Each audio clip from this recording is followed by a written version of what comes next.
Salam sejahtera bagi kita semua.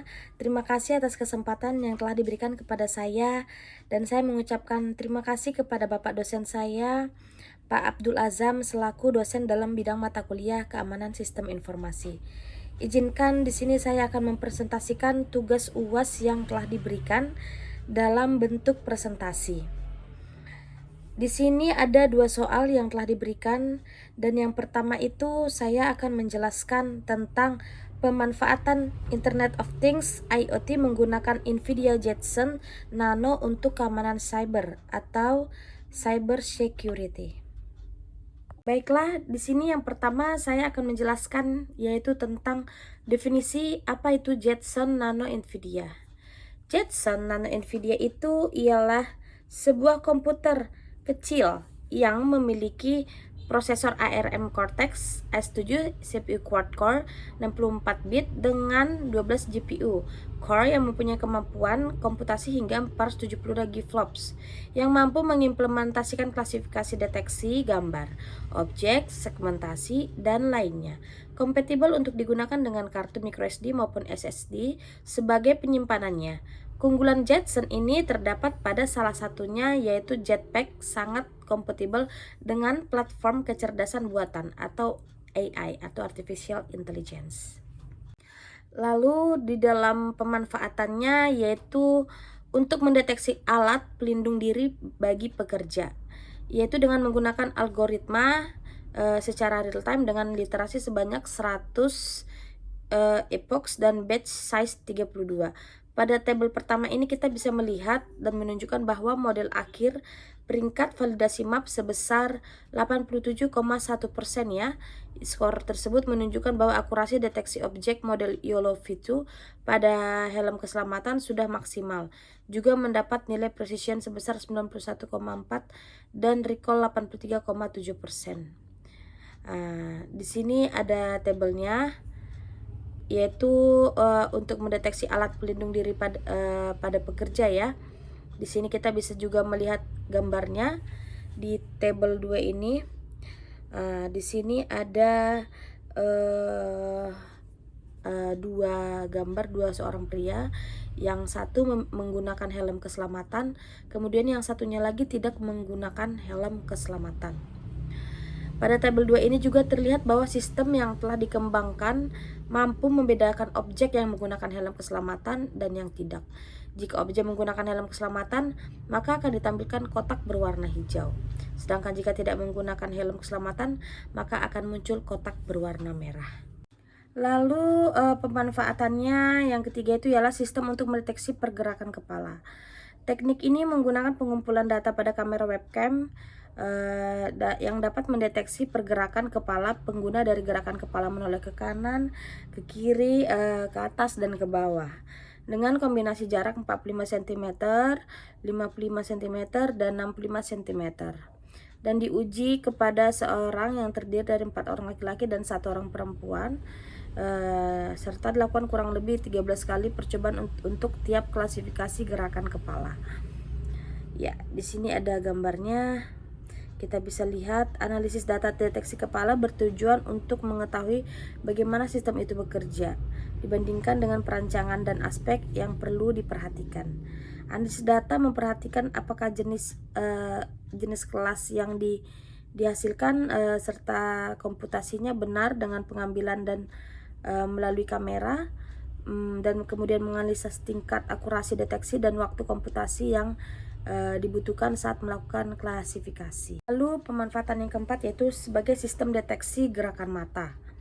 Teknik pengumpulan dilakukan untuk mendeteksi mata menggunakan facial landmark. Data penelitian ini digunakan untuk observasi secara langsung terhadap pengguna yang bersedia menjadi bagian dari pengujian sistem ini. Nah, kita bisa lihat untuk gambar contoh pengujiannya ini pun gerakan mata pengguna ditunjukkan pada gambar. Untuk gerakan mata ke depan, serong kiri ke atas, serong kiri ke kanan, klasifikasi arah gerakan mata dapat dilakukan ketika circular Hawk transform berhasil menyimpulkan titik koordinat pusat iris mata yang digunakan sebagai kursor untuk dapat melakukan pemilihan menu. Sistem akan melakukan klasifikasi ke 6 arah, yaitu seorang kiri atau seorang kanan kiri, bawah, dan kanan. Visualisasi grid frame klasifikasi arah dapat dilihat pada gambar berikut. Lalu kemudian dapat mendeteksi objek dengan metode filter warna. Di sini di bawah ini ada gambarnya, kita bisa lihat hasil akuisisi citra pada citra akuisisi dapat dilakukan validasi melalui parameter yang tampil pada output terminal. Data output terminal pada fig 4 menunjukkan timestamp objek terakuisisi dan lama waktu inferensi yang dilakukan sistem klarifikasi dari objek terakuisisi hingga dapat diklasifikasikan kualifikasinya. Pengujian awal menunjukkan bahwa objek dapat terakuisisi dengan baik dan cukup jelas, sehingga hasil klasifikasi terhadap citra yang akuisisi cukup presisi dengan akurasi yang baik.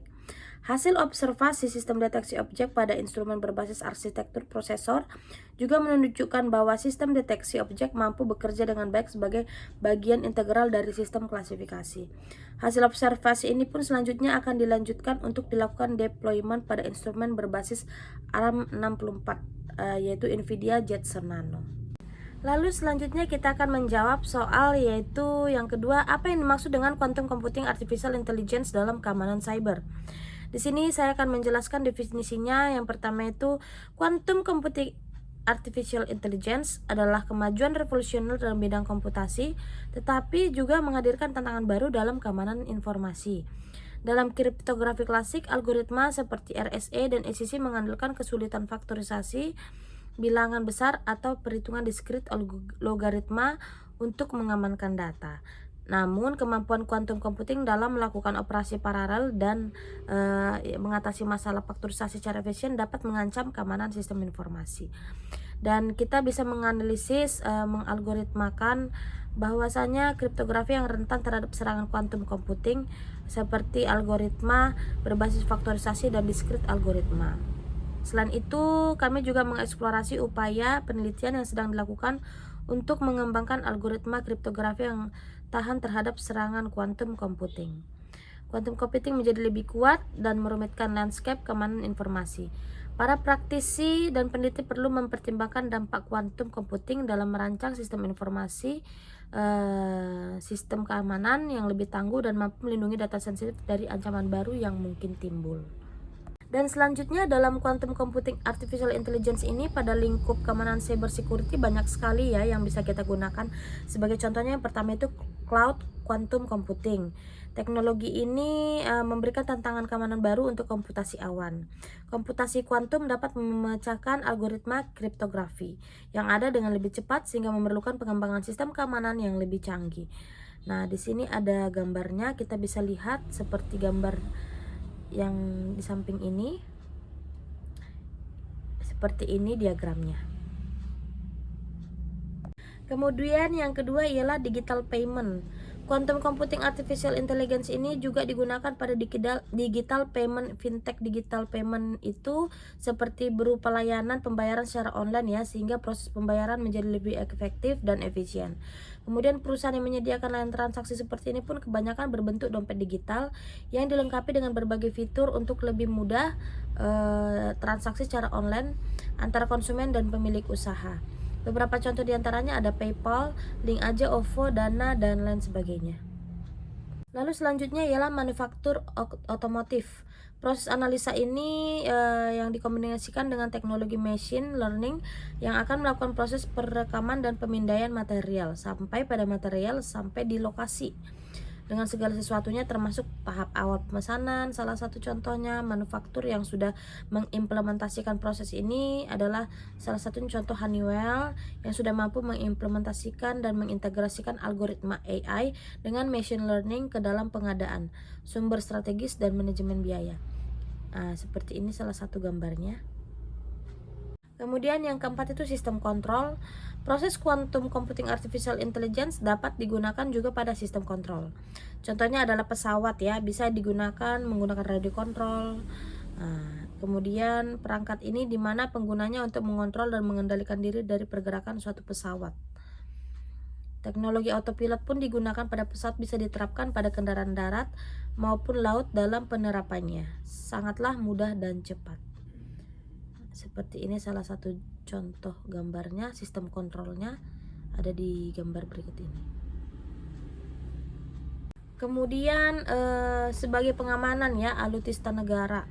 Salah satu hal yang menarik pada pengembangan quantum computing artificial intelligence ini adalah Iron Dome yang digunakan oleh Israel untuk mengamankan wilayahnya dari serangan roket Hamas yang beberapa tahun sebelumnya dianggap sebagai pertahanan yang sangat efektif dan tidak bisa dibobol.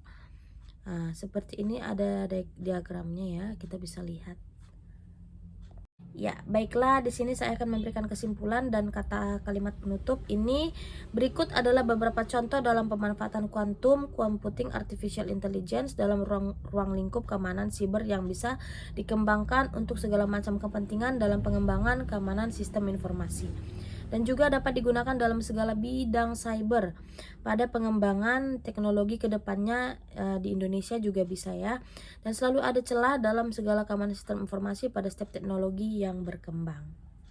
Baiklah, demikianlah hasil presentasi yang dapat saya sampaikan. Saya berharap Bapak dosen saya menerima hasil dari UAS yang saya sampaikan di dalam presentasi UAS ini.